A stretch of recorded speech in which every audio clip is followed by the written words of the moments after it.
பாரு சுத்தம் பாரு, இது நம்ம சென்னை தாயா. ஓ நம்ம ஊரு தூய்மையான வீதினா குப்பை வண்டினாலரா, வண்டிக்குள்ள குப்பைய பிரிச்சு போடனா. சுத்தமான ஊருனா நம்ம சென்னை தாங்கனா, வீட்டை போல நாட்டையாக்க ஒன்றாய் சேர்வோமா. ஓஹோ சென்னைவாசிகள் அனைவருக்கும் இந்த பாடல் ரொம்ப தெரிஞ்ச ஒரு பாடலாக தான் இருக்கும். ஆமாம், இந்த காலையில் ஒரு வெள்ளை கலர் வண்டி, அந்த வண்டியில் வந்து குப்பையை வந்து தரம் பிரித்து போடுங்க அப்படின்னு சொல்லி இந்த பாட்டை பாடிட்டே வருவாங்க. ஒரு 10 மணி 11 மணி வாக்கில் நம்ம வந்து அதை போட வேண்டியிருக்கும். இந்த திட்டம் இருக்குல்ல, இந்த வண்டி, இந்த வெள்ளை கலர் வண்டி, இது வந்து 2020 அதிமுக ஆட்சி சமயத்தில் கிட்டத்தட்ட 447 கோடி செலவு பண்ணி ஸ்வீடன் பேஸ்ட் கம்பெனி ஒன்று, அர்பேசர் அப்படின்னு சொல்லி அவங்ககிட்ட கான்ட்ராக்ட் விட்டு சவுத் சென்னையில் 7 ஜோன்ஸ் அதுக்கு வந்து கையளிக்கப்பட்ட ஒரு திட்டம். இந்த திட்டத்துல இந்த வண்டி, இந்த வெள்ளை வண்டி வருது இல்ல, அந்த வண்டி மட்டும் கிடையாது, மெக்கானிக்கல் ஸ்வீப்பர்ஸ் அப்படின்னா இயந்திரம் கொண்டு தரையை கூட்டக்கூடிய வண்டிகள், அதுக்கப்புறம் வந்து நம்மளோட கிரஷர் வண்டி, அதாவது நீங்க பார்த்திருப்பீங்க, குப்பை போட்டோன்னா குப்பையை உடனே அது கிரஷ் பண்ணி அது வந்து ஒரு அதை ஒரு இந்த ஸ்டேட்டுக்கு, லிக்விட் ஸ்டேட்டுக்கு வந்து அது மாடிஃபை பண்ணிடும். ஸோ இந்த வண்டிகள், இத்தனை வண்டிகள் அப்படின்னு சொல்லி இது எல்லாமே இந்த கான்ட்ராக்ட்ல கொண்டு வந்தது. அது மட்டும் இல்லாம துப்புரவு பணியாளர்களுக்கு கையுறை, காலுறை, தலைக்கு, உடைக்கு எல்லாம் கவசம், இது எல்லாமே இதுல inclusive. Solid waste management plan, திடக்கழிவு மேலாண்மை, கழிவு மேலாண்மைக்காக இது கொடுக்கப்பட்டது. ஆனா இதுல எவ்வளவு விஷயம் இத்தனை ஆண்டுகள்ல முழுமையாக நிறைவேற்றப்பட்டிருக்கு. தென்சென்னை மக்களுக்கு நல்லாவே தெரியும். இந்த பாட்டுக்கும் இந்த ஊர் கிடக்கிற கேட்டுக்கும் ஏதாவது சம்பந்தம் இருக்கா? நீங்களே வந்து பாருங்க. இது தனியார் மயமாக்கப்பட்ட ஒரு திட்டம், அதாவது கழிவு மேலாண்மையில. இதுல இருந்து என்ன விடிவு காலம் பிறந்திருக்கு? இங்க துப்புரவு பணியாளர்களுக்கான ஏதாவது ஒரு வாழ்வின் நிலை வந்து மேம்பட்டிருக்கா அப்படிங்கறது நீங்க புரிஞ்சுக்கணும்.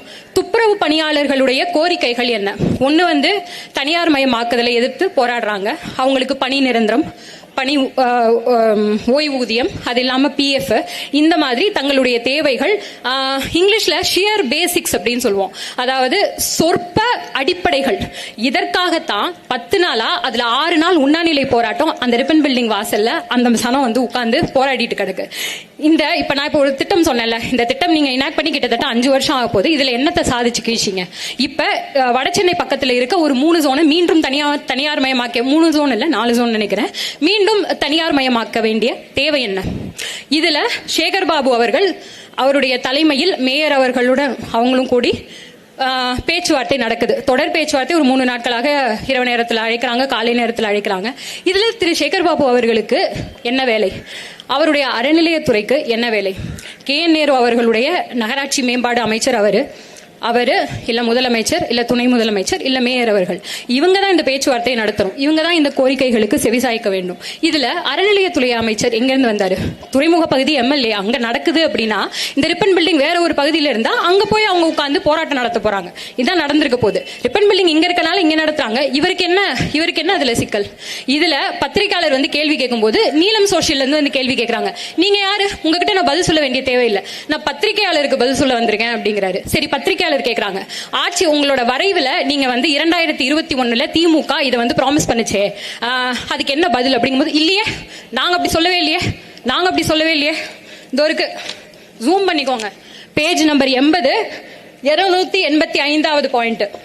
ஊராட்சிகள், அரசு பள்ளிகள், அரசு மருத்துவமனைகள், அரசு மாணவர் விடுதிகள், நகராட்சி, மாநகராட்சி, பேரூராட்சிகள் ஆகியவற்றில் பணிபுரியும் தூய்மை பணியாளர்களின் பணி ஊதியம், ஓய்வூதியம் போன்ற கோரிக்கைகள் உடனடியாக நிறைவேற்றப்படும்.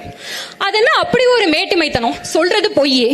உங்களுக்கு இந்த துறை சார்ந்து எந்த விதமான ஒரு சிந்தனையும் கிடையாது, உங்களுக்கு அதை பத்தின ஒரு விஷனும் கிடையாது, அறிவும் கிடையாது. நீங்க அறநிலையத்துறையுடைய அமைச்சர், நீங்க ஏன் இதை வந்து அட்ரஸ் பண்ண வேண்டியிருக்கு? அட்ரஸ் பண்ண வேண்டியவர்கள் வந்தால் அதற்கான பதில் கிடைக்கும், விடை கிடைக்கும். ஒழிஞ்சிட்டு இருக்காங்க. ஏற்கனவே கான்ட்ராக்ட் ஒரு ஸ்வீடன் பேஸ்ட் கம்பெனிக்கு கொடுக்கப்பட்டிருந்தது. இப்ப பார்த்தா அது வந்து கம்பெனி பேர் ராம்கே என்விரோ அப்படின்னு சொல்லிட்டு அந்த ஸ்வீடன் பேஸ்ட் கம்பெனி வந்து ஓடி இருக்கான். டெண்டர் வந்து இங்க விடும் பொழுது தன்னை அதுக்குள்ள விடுவிச்சு கொண்டிருந்திருக்கிறான். ஏனென்றால் அவன் சொன்ன அந்த காரணம் வந்து என்ன அப்படின்னா, இந்த இடத்துல இந்த சூழ்நிலையில எங்களால இந்த திட்டங்களை செயல்படுத்த முடியாது அப்படின்னு சொல்லிட்டு. அப்ப ராம்கி என்விரோ அப்படிங்கிற ஒரு இதுக்கு கையளிக்கப்படுது, தனியார் நிறுவனத்துக்கு கையளிக்கப்படுது. இதற்கு ரொம்ப வலுவான திமுக பக்கபலம் இருக்கு அப்படின்னு சொல்லப்படுது. அது மக்களோட பார்வைக்கே வந்து விட்டுறோம்.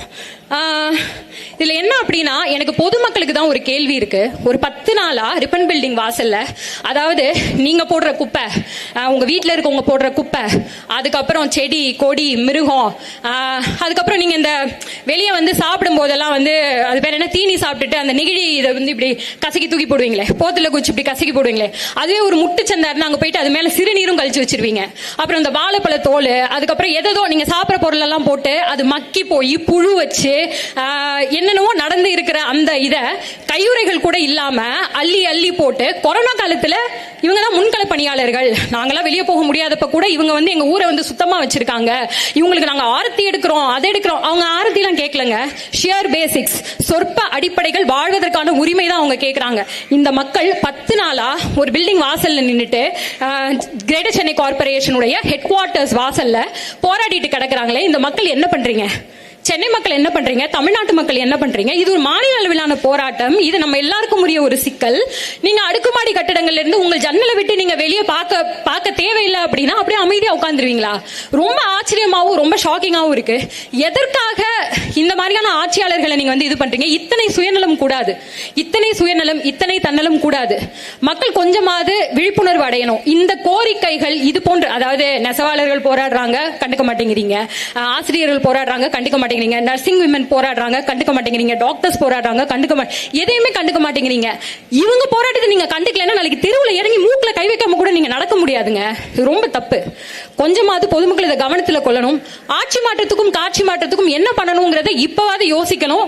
காலம் கடந்து போயிருக்கு. தயவு செய்து யோசிப்பீங்கன்னு நினைக்கிறேன். நன்றி, வணக்கம்.